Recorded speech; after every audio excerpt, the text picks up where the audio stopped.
She was sound asleep after a hard day at work. All of a sudden, she was awakened by the sound of her door being kicked in. She could see the shadow of a figure coming down the hallway. She reached over to her nightstand and grabbed the loaded handgun that she carried with her each and every day. She pointed at the hallway beyond the open door, the handgun poised and ready to go off. The shadowy figure came running through the doorway, lunging, lurching, and jumping right at her. She pulled the trigger. There was a loud bang, and the figure fell to the floor. It turned out this intruder had murdered once before. Hi, my name is Steve Yates, and I'm here today to talk to you guys about owning a handgun and obtaining your CPL license, which is a concealed pistol license, so that you can carry your handgun not only around your home, but away from you as well. Having a handgun can save your life, and having a CPL license can save your life away from home. You know, the world we live in today is not getting less violent. It's actually becoming more and more violent on a daily basis. You tell me a place where you think it's becoming less violent in the United States, and I'll give you a nickel. But I'll tell you what right now, I know I won't have to give any nickels out because it's just not happening. The world is becoming worse and worse. And we don't have to sit back and dread about this each and every day. What we can do is we can prepare ourselves. We can protect ourselves. We can learn how to protect our families, our friends, our neighbors, and our strangers down the street. Yes, we can protect all of us. You know that in Detroit last year, as of October, there were 582 carjackings alone. That does not count any of the carjackings that occurred within the 40 or so suburbs which surround this disgusting, crime-ridden city. We may not live within the city limits of this cowboy town, of this shoot-'em-up cowboy town. But make no mistake, there is not an invisible wall that separates you or I from those criminals that are living in that city.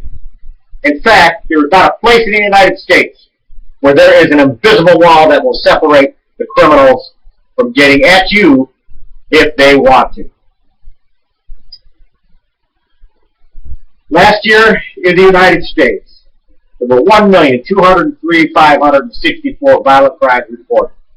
That's not including the unreported violent crimes. And many times I hear that they say that crimes that are not reported are usually 2 to 3 times as many as of the crimes that are actually reported. So perhaps there are several millions of violent crimes that have actually occurred in the United States that have not been reported, to go along with those 1 million plus that have been. That is a staggering number. Do you know that we, Michiganders, live in one of the most violent states in the United States? How many times has Detroit, Michigan been on the top of the list for being the murder capital of the USA? When I went into the Marine Corps, us guys from Detroit would brag, hey, we are from Motor City, we are from Murder City, USA. We thought we were tough guys. We were from the murder capital of the USA. That was quite a few years ago when that occurred, but I'll tell you what, right now, it's still happening today. Has it gotten worse here? Yes, it has. I was gone for 28 years from this city, and when I came back a couple of years ago, it looks like a war zone to me. Look at Brightmoor. Look at some of the different places. And you want to walk down those streets and not be prepared to protect yourself? I don't think so. That's not happening in my house. We're ready here. Trust me. In Detroit last year, there were 347 homicides. There were 274 rapes reported within the first 4 months of 2012 in this city.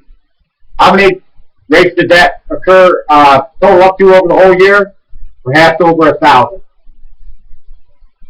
You feel fear when you're alone and out and about. Maybe you're parking your car in a marked parking lot, in the mall parking lot. Maybe you're parking your car near your work, in a garage. Is someone waiting for you to come out of your car as you walk by those pillars that hang from the ceilings? Who knows? Can you protect yourself from this approaching harm? Yes, the answer is yes, you can. You can protect yourself from the approaching harm. How can you protect yourself? Well, I'm going to tell you right now, this is the solution. The solution to this issue of self-preservation is to be trained on how to properly use a handgun and to begin to utilize your rights as an American citizen and obtain your CPL, concealed pistols license. Carrying a handgun can save your life. It can also save the lives of others who are in peril as well. Family, friends, strangers. Don't forget that. You might be the protector of somebody else. There's a lot of personal satisfaction knowing you are a responsible and knowledgeable handgun owner. When I was in the Marines, one specialty that I had was weapons training. I learned how to fire all types of weapons, not only the United States weapons such as M60 machine guns, wall rockets, 45 caliber handguns, M16 submachine guns, but also the enemy's weapons as well, which at that time we were using AK-47s, SKMs, SKSs, and the like. There were many times that I was awarded expert medals for my expertise in this weaponry and for scoring very high on high value practice targets, I would say. So now, you pull up to a stoplight. Your vehicle is being approached by somebody with a razor in their hand. You raise the loaded Smith & Wesson 9mm that you're carrying on your person and you point it at the window. You give it a few taps on that glass. What do you see next? I'll tell you what you see. You see a blur. The blur of a man or woman running at top speed to get out of your sights. You know what?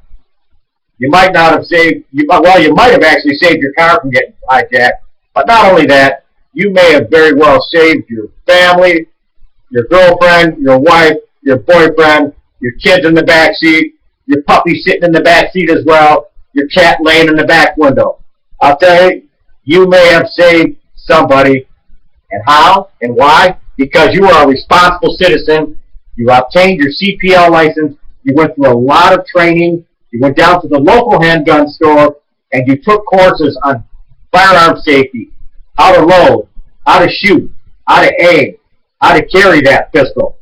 And you've learned how to do all the many things that were necessary so that you were a knowledgeable and smart individual. Owning a handgun is not power. It's not about power, it's about protection.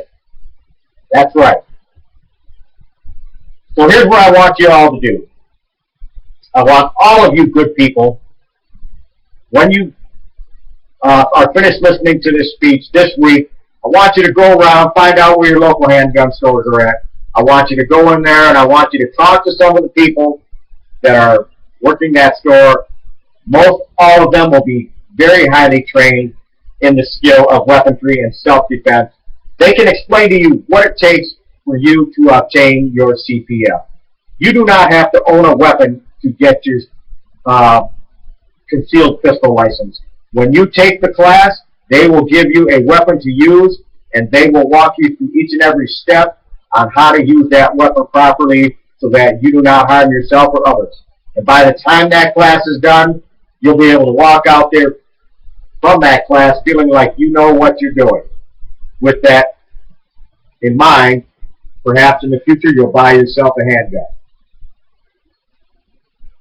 So, we as the citizens, we need to unite, and we need to take back the communities that the criminals have taken from us. If all of us together get our CPL license and have our handguns, we can all protect each other. Let's go forward and do this. Have a great day. Here's my audience. All right. All right, well, thank you.